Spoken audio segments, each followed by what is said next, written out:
The borrowed face. When Laura's grandmother died, she inherited a few of her things: a jewelry box, some old books, and a full-length mirror.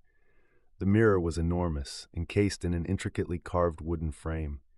It was beautiful, if a little unsettling. Her grandmother always kept it in the guest room and had warned her not to look in it for too long, but Laura had never thought much about it, until now. The mirror's heavy, dark frame now loomed in her apartment bedroom. Every time Laura walked past it, she felt an odd tug, as if someone was watching her. She chalked it up to nerves from moving to a new place. But over the next few days, the feeling only grew stronger.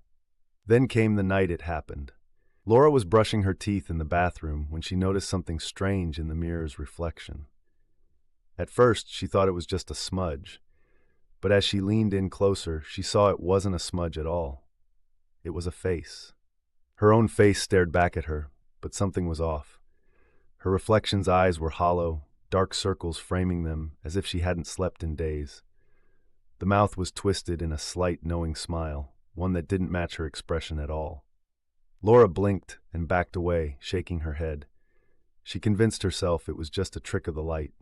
But every night, it got worse. She would catch glimpses of her reflection moving on its own, only in small ways. A blink, a subtle turn of the head, a too slow smile when she wasn't smiling. The face in the mirror seemed to study her, its eyes following her wherever she went. She covered the mirror with a sheet, thinking it might help, but even that didn't seem to lessen the strange presence in her apartment. One night, she woke up to the sound of whispering. It was faint, barely a whisper, but it seemed to come from right beside her. Heart pounding, she looked over and saw the sheet had slipped off the mirror.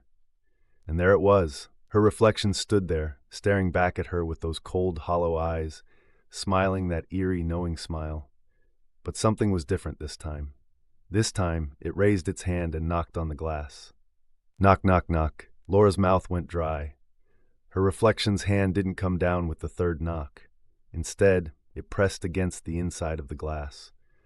Laura's stomach turned as her reflection's fingers slowly curled and pushed, as if it was trying to step out. Frozen with terror, Laura watched as the mirror image stepped out of the frame, its movements slow and unnatural, like a puppet on loose strings. It stared at her, its eyes full of something dark and terrible. And then it whispered, "I've waited long enough." Before she could scream, it placed a cold finger on her lips, mimicking her voice with chilling precision. "You rest now." The next morning, the mirror was back to normal, spotless, its frame undisturbed. But Laura? She was gone, replaced by a new reflection, with eyes that were hollow and a twisted, knowing smile.